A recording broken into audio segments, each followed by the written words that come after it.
চীনের পরিস্থিতি তখন কি?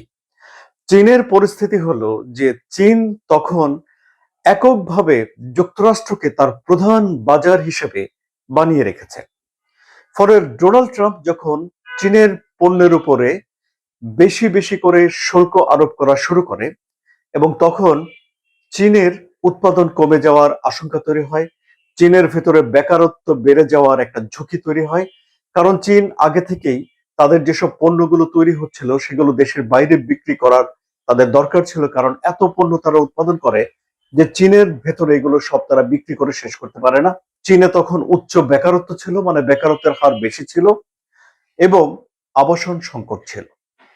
সবকিছু মিলে যখন ডোনাল্ড ট্রাম্প এই শুল্ক আরোপের ঘোষণা দিলেন, তখন চীনের জন্য এটা একটা বেকায়দার পরিস্থিতি তৈরি হয়েছিল। এটা ডোনাল্ড ট্রাম্পের প্রথম মেয়াদে তিনি যখন ক্ষমতায় এসেছিলেন তখনকার কথা বলছি। তিনি তখন $238 বিলিয়ন মতো পণ্যের উপরে শুল্ক আরোপ করেন ডোনাল্ড ট্রাম্প। যেই মুহূর্তে এই শুল্ক আরোপ করা হলো সেই মুহূর্তেই চীনের সঙ্গে যুক্তরাষ্ট্রের শুল্ক লড়াই, বাণিজ্য লড়াইয়ের সূচনা হয়ে গেল।